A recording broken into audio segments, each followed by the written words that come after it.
The gymnasium buzzed with hundreds of voices, families cheering, cameras flashing, and the smell of flowers filling the warm June air.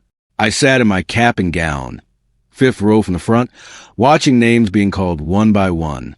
Mine was only 5 students away. My stepmother, Veronica, leaned in from the row behind me.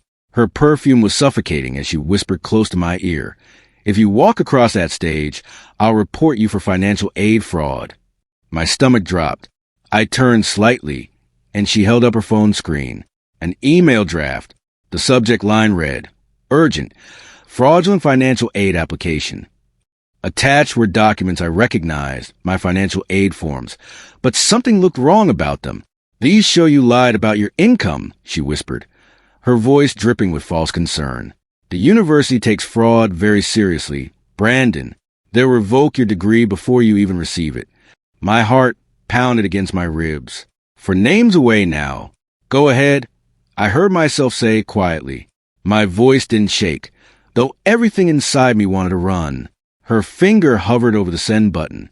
She smiled, that cold, satisfied smile I'd seen so many times before. Then she pressed it. The email sent. A small whooshing sound from her phone. She sat back, looking pleased with herself, and waited for my world to fall apart. "My name is Brandon Reeves, and I'm 22 years old from Columbus, Ohio." What you just heard was the moment my stepmother tried to destroy everything I'd worked for. But what she didn't know was that I'd been 3 steps ahead of her for weeks. If you want to hear more stories like this about people who thought they could get away with anything until they faced consequences they never saw coming, please subscribe to this channel. Trust me, you won't want to miss what happens next. Let me take you back to that graduation ceremony. 3 names have been called after Veronica sent that email. Then 2. Then 1. I sat there in my folding chair, my hands gripping the armrests, wondering if security would show up before they called my name. My father, Thomas, sat next to Veronica, completely unaware of what she'd just done. He looked proud, his phone ready to record my walk across the stage. Then I saw a faculty member in a dark suit weaving through the rows toward me. My chest tightened. Ms. Patterson, the assistant dean, leaned down with an apologetic expression. "Brandon, I'm sorry, but we need you to step aside for a moment. There's been an accusation that requires immediate attention from the compliance office." The ceremony continued as Ms. Patterson led me to a side exit. My classmate's name was called instead of mine. My father looked confused, turning to Veronica with a questioning expression. She put on her best concerned face, touching his arm and shaking her head as if she had no idea what was happening. I followed Ms. Patterson down a fluorescent-lit hallway to a small office near the main administrative building. Inside, 2 people waited. Mr. Fitzgerald from the compliance office and Mrs. Chun. "Wait, I need to use a different name." Mrs. Torres from financial aid. Both looked serious, but not angry. "Brandon, we received an email minutes ago alleging fraudulent information on your financial aid applications," Mr. Fitzgerald explained, opening his laptop. "The complaint came from a Veronica Reeves. Your stepmother?" I nodded, my throat dry. "She's attached documents that she claims prove you falsified your income statements and household information." He turned the screen toward me. There were my forms, but the numbers were different. Amount were changed. My father's income was listed as half what it actually was. "These are my forms," I said firmly. "Someone altered them." Mrs. Torres leaned forward. "We need to investigate this thoroughly. Brandon, until we do, we can't allow you to participate in today's ceremony." "I'm sorry." As I sat in that small office, I remembered the moment 3 weeks earlier that had set everything in motion. I'd been at my father's house on a Tuesday afternoon. He and Veronica were both at work, and I'd stopped by to fix a cabinet door in the kitchen that had been hanging loose for months. My father wasn't handy with tools, and I didn't mind helping out. After finishing the cabinet, I'd gone to the home office to print out my final senior project report. The printer was out of paper, so I opened the tray to reload it. That's when I noticed a folder sitting in the output tray. Someone had forgotten to collect their printouts. Curious, I flipped through the papers. My heart stopped. They were copies of my financial aid forms, but they'd been altered. Numbers were changed. Income amounts were reduced.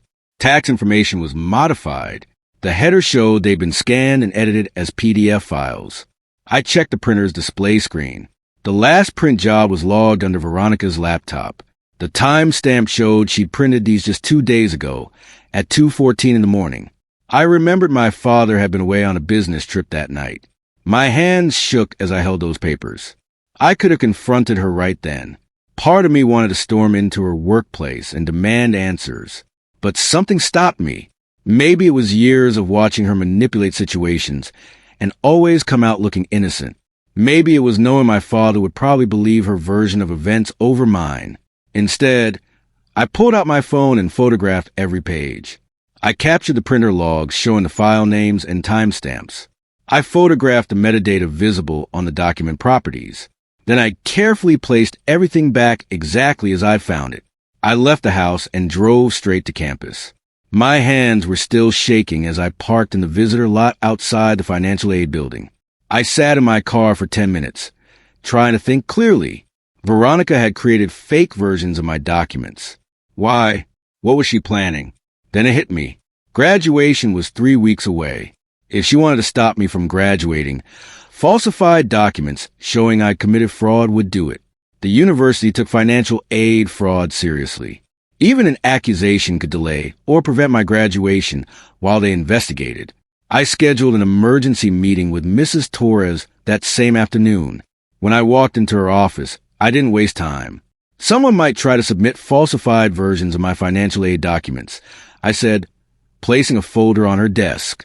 Inside were clean copies of all my original forms, my tax returns, bank statements, and payment receipts for every semester. I need you to know that these are the real versions. Mrs. Torres listened carefully as I explained finding the altered documents. I didn't mention Veronica by name yet. I just said I discovered someone had edited my forms and might use them to make false accusations. This is serious, Brandon, she said, pulling up my file on her computer. I'm glad you came to me. We keep detailed audit trails of every document submitted through our system.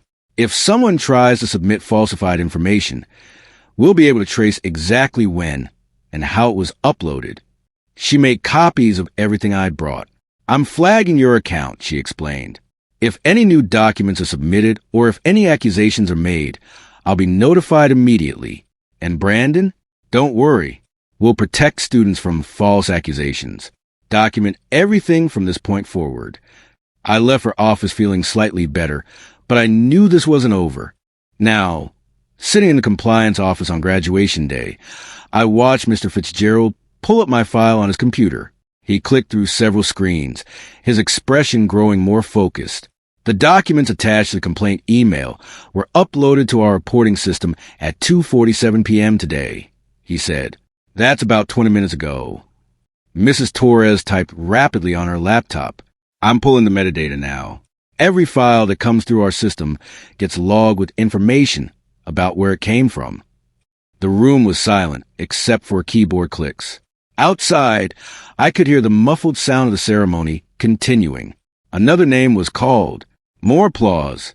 My father was probably wondering where I was. Veronica was probably enjoying watching him worry. Got it, Mrs. Torres said, turning her screen.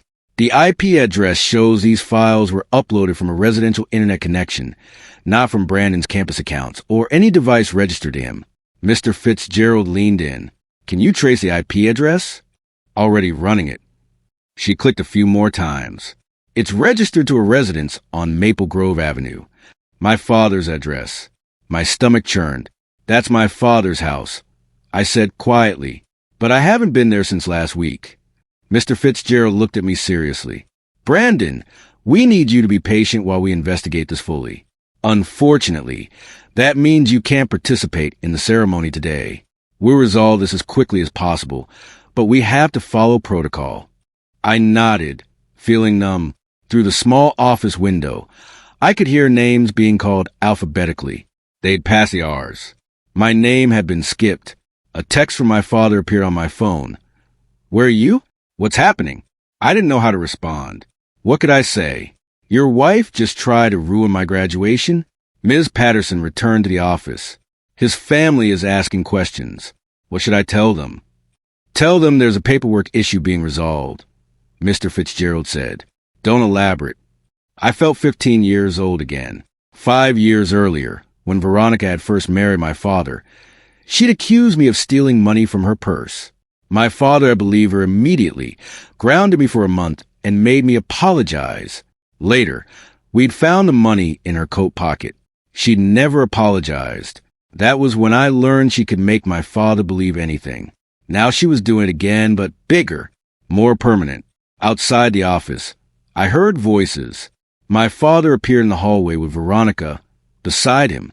She wore a concerned expression, her hand on his arm like a supportive wife worried about her troubled stepson. Thomas, Veronica, please come in, Mr. Fitzgerald said, gesturing to chairs. His tone was professional but serious. My father looked at me with confusion and disappointment. That look hurt worse than anything. Brandon, what's going on? They said there's an issue with your financial aid. Before I could answer, Veronica spoke up. I hope this isn't what I think it is. Thomas, remember when we reviewed his applications last year? I mentioned some numbers seemed inconsistent. My father frowned. I remember you saying something, but... The accusation came from you, Mrs. Reeves, Mr. Fitzgerald interrupted, turning his laptop screen toward them. You sent this email 25 minutes ago claiming Brandon submitted fraudulent financial aid documents. Veronica's concerned expression didn't waver. Yes, I did. I found documents on our home printer that showed he'd lied about income information. As a parent, I felt obligated to report it. The university has policies about fraud. You found documents on your printer? Mrs. Torres asked carefully. Yes. Brandon must have printed them when he was at our house last week. That's interesting, Mrs. Torres said, her fingers flying across her keyboard. Because the documents you submitted were created and edited on a laptop registered under your name, Mrs. Reeves. The metadata shows they were scanned and modified at 2:14 a.m. 3 weeks ago. Does that sound familiar? Veronica's expression flickered for just a second. I don't understand what you're suggesting. I'm not suggesting anything. I'm stating facts. Mrs. Torres turned her screen around. This shows a complete digital trail. Original documents were uploaded to our system by Brandon last year. They were legitimate and matched all verification documents. Then, 3 weeks ago, someone downloaded those documents, edited them using Adobe Acrobat on a computer registered to you, and saved them. Today, you uploaded those falsified versions and reported Brandon for fraud. My father stared at the screen, his face pale. Veronica, what is this? This is ridiculous. Veronica snapped, her concerned facade cracking. Brandon obviously planted those files to make me look bad. He's always been manipulative. That would be difficult, I said quietly, pulling a flash drive from my pocket. Everyone turned to look at me. 3 weeks ago, when I found the altered documents in your printer tray, I took photos. I also cloned the printer's temporary memory log. It shows exactly when you scanned and edited my original forms. I handed the flash drive to Mr. Fitzgerald. His eyebrows rose as he plugged the drive into his computer. The room was completely silent as he clicked through the files. Photos of the printer screen, showing timestamps. Photos of the edited documents, sitting in the output tray. Photos of the printer's job history, showing Veronica's laptop as the source. There's more, Mrs. Torres said, still typing. Our security logs showed 2 previous attempts to access Brandon's student portal account. Both failed because the password was wrong. Both attempts came from the same IP address, your home network, Mrs. Reeves. One attempt was 6 months ago. Another was 3 months ago. My father looked like he'd been punched. You tried to hack into his student account? I was concerned about his academics, Veronica said, but her voice had lost its confidence. Parents don't have a right to commit identity fraud, Mr. Fitzgerald said flatly. Mrs. Reeves, what you've done is serious. You created false documents, attempted to frame your stepson for fraud, and made a knowingly false report to university officials. Veronica stood up abruptly. I don't have to listen to this. Come on, Thomas. But my father didn't move. He was staring at the computer screen, at the evidence he couldn't deny. For the first time in 5 years, he was seeing proof instead of hearing her version first. Mrs. Torres clicked through more screens. There's something else, Mr. Fitzgerald. According to our access logs, someone logged into an old university email account registered to Thomas Reeves 2 months ago. That account was deactivated years ago when Thomas graduated, but it still existed in our legacy system. My father looked up sharply. My old college email? I haven't used that in 15 years. Someone accessed it on March 14th at 11:37 p.m. Mrs. Torres continued. They downloaded several attached documents that Brandon had emailed you years ago when he was first applying for financial aid. Tax forms, bank statements, personal information. That wasn't me, my father said. I don't even remember the password to that account. Mrs. Torres turned to Veronica. The access came from your laptop, Mrs. Reeves. Same IP address. Same device signature. The room felt smaller suddenly. This wasn't just about stopping my graduation. Veronica had been accessing private accounts, downloading financial information, building a file of documents she could manipulate. This was planned, calculated. Why would you do this? My father asked quietly, looking at his wife like he'd never seen her before. Veronica's jaw tightened. You don't understand, Thomas. Everything was fine until... She stopped herself, but the damage was done. Until what? My father pressed. Until I updated my will 2 months ago. The room went very still. That's what this is about, isn't it? I said, pieces clicking into place. 2 months ago, Dad finally put me back in his will after you convinced him not to include me for years. If I were convicted of fraud, or even just under investigation, he'd lose trust in me again. He might remove me from the will. Veronica said nothing, but her silence was answer enough. My father stood up slowly. You tried to destroy my son's future. Because of money? Because you were afraid I'd leave him part of my estate? Your son. Veronica's composure finally shattered completely. I've been your wife for 5 years, Thomas. I've supported you, managed your household, dealt with his constant presence in our lives. And then you add him to your will, without even discussing it with me. He's my son. My father's voice rose. Why wouldn't he be in my will? Mr. Fitzgerald cleared his throat. I think we need to pause this family discussion. The immediate issue is that Mrs. Reeves has committed several violations. Brandon, the university owes you an apology. Your records are completely legitimate. We're going to need to file a formal report about this incident. What happens to her? I asked. That depends on whether you want to press charges. What she did constitutes identity fraud and filing a false report. Those are criminal matters. Ms. Patterson appeared at the door. The ceremony is still ongoing. We're on the T surnames now. If we're going to let Brandon participate, we need to decide quickly. Mr. Fitzgerald looked at me.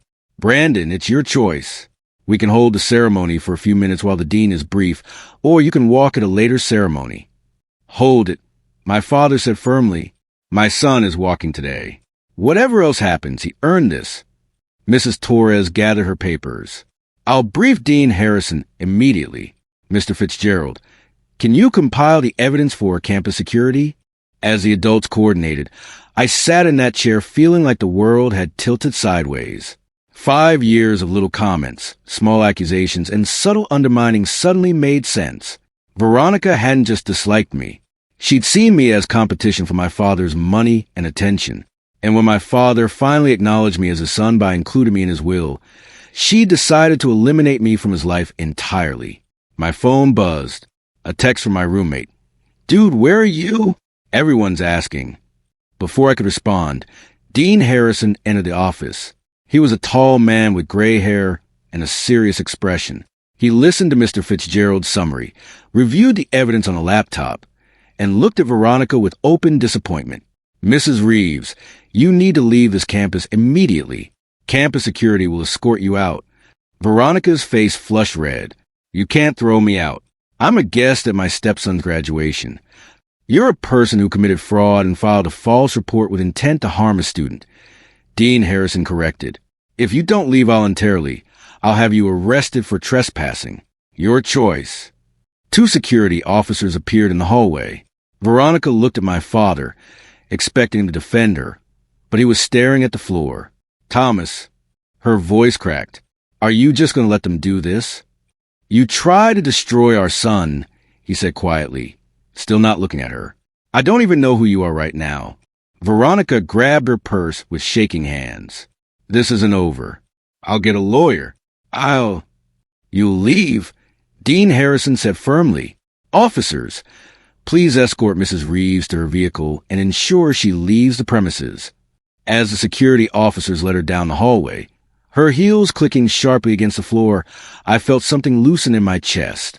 Not quite relief, not quite victory, just a strange sensation of truth finally being visible to everyone after living in shadows for so long. Dean Harrison turned to me. Brandon, I apologize on behalf of the university. This should never have interrupted your graduation. Are you ready to walk? The gymnasium was quieter when we returned. They'd reached the final rows of graduates, last names starting with W. Dean Harrison spoke briefly with the ceremony coordinator, and I saw her nod and make a note on her clipboard. My father walked beside me silently. Other parents and students stared as we returned to our seats. I could see people whispering, pointing, wondering what had happened. Ms. Patterson gave me a reassuring smile. We're going to call you after the final graduate, but before closing remarks, Dean Harrison will make a brief statement. I sat down in my original seat. My father took his seat one row back, in the spot where Veronica had been sitting when she'd sent that email. He leaned forward and put his hand on my shoulder. No words, just that gesture. It was the most connected I'd felt to him in 5 years. The final graduate's name was called Whitney Yamamoto. She walked across the stage to huge applause from her family. Then Dean Harrison stepped up to the microphone. Before we conclude today's ceremony, I need to address a situation. Earlier, we had to pause the ceremony to resolve a serious false accusation made against one of our graduates. That accusation has been thoroughly investigated and found to be completely without merit. The gymnasium went silent. Everyone was listening now. Brandon Reeves is an exceptional student who earned his degree through hard work and integrity. Dean Harrison continued. The attempt to undermine his achievement today was shameful and has been dealt with accordingly. Brandon, would you please come forward? My legs felt shaky as I stood. The walk to the stage seemed to take forever. Every eye in that massive gymnasium was on me. But then I heard it. Someone started clapping, then another person. Then the entire graduating class stood up and applauded. It wasn't polite ceremony applause. It was loud, sustained, defiant applause. My classmates were telling me they had my back. Some were cheering. I saw my roommate Tyler pumping his fist in the air. I climbed the steps to the stage. Dean Harrison shook my hand firmly. Congratulations, Brandon. You've earned this. The dean's assistant handed me my diploma cover. I walked across that stage with my head high, hearing the roar of applause, seeing camera flashes from proud families. When I looked out at the crowd, I found my father. He was standing, tears running down his face, clapping harder than anyone. For the first time in 5 years, I felt like his son again. Not the problem child Veronica had convinced him I was. Just his son. After the ceremony ended, graduates flooded out into the warm evening for photos with family and friends. Tyler found me first, crushing me in a bear hug. Dude, what the hell happened in there? Long story. I said, managing a laugh. I'll tell you later. My father approached slowly, looking uncertain. We stood facing each other for a moment. Then he pulled me into a tight hug. I'm sorry, he whispered. I'm so sorry, Brandon. I should have seen it. I should have protected you. It's okay, Dad. My voice cracked on that last word. I couldn't remember the last time I called him Dad, instead of Thomas. He pulled back, keeping his hands on my shoulders. It's not okay. Nothing about this is okay. But I'm going to make it right. We took photos together. Just the two of us. Other families milled around, celebrating, laughing.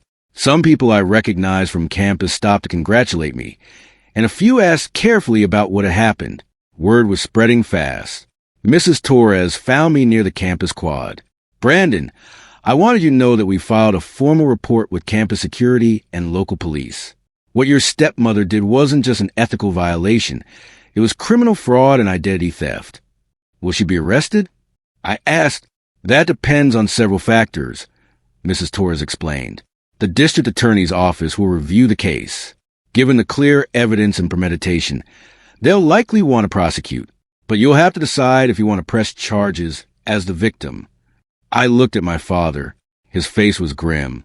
Whatever Brandon decides, I support him fully. I don't know yet, I admitted. Can I think about it? Of course, Mrs. Torres said. Take your time. The evidence isn't going anywhere. That evening, my father took me to dinner at my favorite restaurant downtown. We sat in a booth by the window, and for the first time in years, we really talked. Not surface conversation about school or weather. Real talk about what had happened between us. How Veronica had slowly poisoned our relationship. All the small incidents that had built walls between us. She told me you were stealing from her, my father said, pushing his food around his plate. She said you'd taken money from her purse, jewelry from her dresser, that you were using my credit card without permission. Every time something went missing, she made sure I knew about it before you did. I never stole anything, Dad. I know that now. God, I was so blind. He rubbed his face with both hands. And the will thing, she convinced me that including you would create problems. She said you'd just waste some money or that it wasn't fair to her since she'd been managing my finances. When did you change your mind about the will? I asked. My father was quiet for a moment. 2 months ago, my brother died suddenly. Heart attack. He was only 53. He looked up at me. It made me think about my own mortality, about what really matters. And I realized I'd let someone convince me to write my own son out of my life. That's when I called my attorney and had everything redone. Did Veronica know? I told her the same day. She acted supportive, but I noticed she seemed upset. She started acting different, more secretive, on her laptop late at night. He paused. Now I know why. We finished dinner in heavy silence. As we left the restaurant, my father said, I'm going to file for separation. I can't stay married to someone who tried to destroy my son's future over money. Dad, you don't have to. Yes, I do. This isn't just about what she did today. Brandon, it's about 5 years of manipulation and lies that I ignored because I wanted to believe I'd found a good partner after your mother died. His voice got rough. Your mom would be ashamed of how I've treated you these past few years. That night, I couldn't sleep. I lay in my apartment bed, replaying everything that had happened. The graduation that almost didn't happen. The evidence that had saved me. My father's transformation from doubt to belief. Veronica's mask finally slipping off in front of witnesses. The next morning, my father called me early. I met with my attorney an hour ago. We're starting divorce proceedings immediately. That fast. Given what happened yesterday, my lawyer says I have grounds for fault-based divorce due to fraud and criminal conduct. Also, I had to revise again this morning. Not to cut her out. She wasn't in it anyway. But to create a trust structure that protects assets from any claims she might make. Is she still at the house? No. I changed the locks last night and had her belongings packed by a moving service. They delivered everything to her sister's house this morning. I left her a note explaining that she's not welcome on the property and that all future communication needs to go through my attorney. I felt a twist of complicated emotions. Part of me was relieved. Part of me felt guilty that my father's marriage was ending because of me. This isn't because of you, my father said, as if reading my thoughts. This is because of who she revealed herself to be. You were just the target she chose when she felt threatened. Over the next few days, family members started calling, my aunt, my cousins, people I hadn't talked to in years. My father had apparently sent a detailed email to everyone explaining what had happened and apologizing for believing Veronica's lies about me. The responses were overwhelming. My aunt Pamela called crying, saying she'd always suspected something was wrong, but hadn't wanted to interfere in my father's marriage. My cousin Derek admitted he'd stopped inviting me to family events because Veronica had told him I was going through a trouble phase and would probably steal from guests. I should have reached out anyway, Derek said. I should have given you a chance to explain your side. I'm sorry, man. One by one, they all apologized. Family gatherings I hadn't been invited to. Holiday dinners where I'd been excluded. Birthday parties where Veronica had convinced everyone I was too busy or not interested. The full scope of how she'd isolated me became painfully clear. But it wasn't all healing conversations. One night, I received an email from Veronica herself. The subject line read, "Please help me fix this." Against my better judgment, I opened it. The email was long, rambling, full of excuses.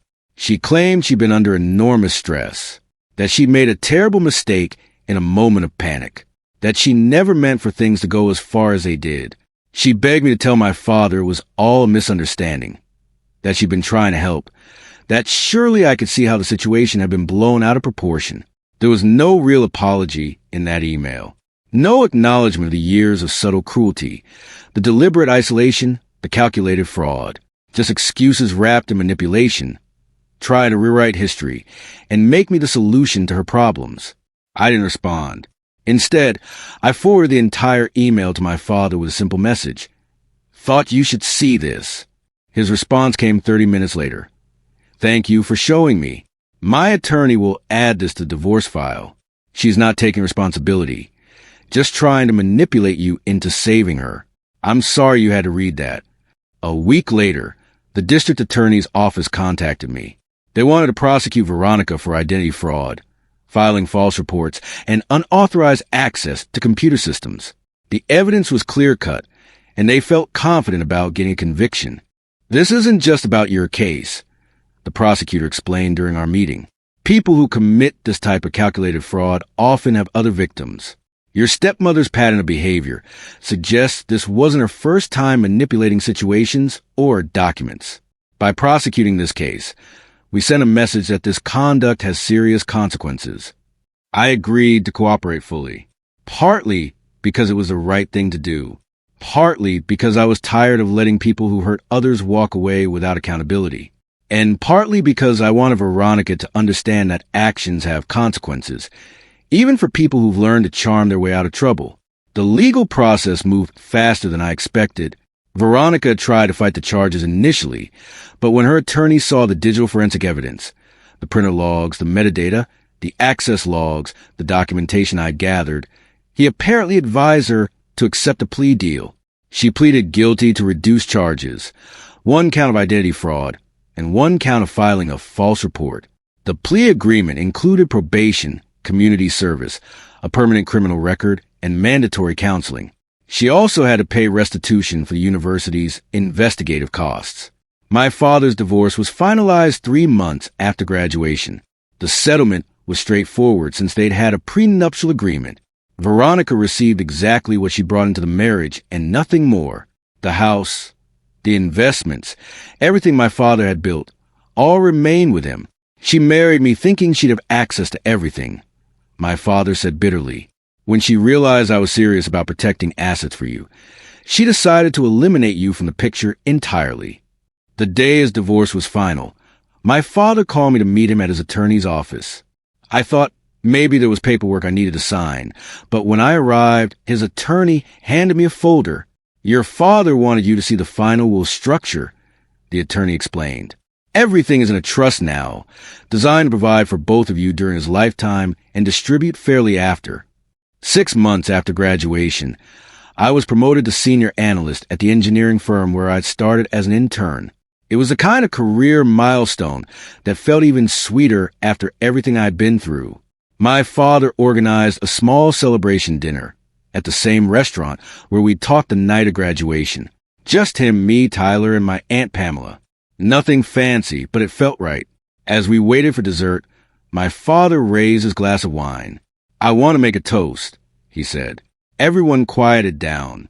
6 months ago, I almost lost my son because I chose to believe lies instead of seeing the truth. "Brandon, I almost let someone take everything from you. Your graduation, your reputation, your future. I failed you for years, and I'll spend the rest of my life making up for it." His voice caught. "But you didn't just survive what she tried to do. You were prepared. You documented everything. You stayed calm when anyone else would have panicked. You let the facts speak instead of getting emotional. And because of that, the truth couldn't be hidden." He looked directly at me. "I'm proud of the man you become, and I'm grateful every day that I didn't lose you forever." We clinked glasses, and I felt a peace I hadn't known in years. I didn't win by destroying Veronica, though she'd certainly destroyed herself. I won by being prepared, staying calm, and trusting that truth backed by evidence would always be more powerful than lies backed by manipulation. The sweetest part? The credibility she'd tried so hard to erase. My integrity, my character, my worth was now the reason nobody would ever doubt me again. And the father I thought I'd lost had come back to me, finally seeing clearly who I really was and who his wife had been all along. Some battles aren't won through aggression. They're won through patience, preparation, and letting the truth speak for itself.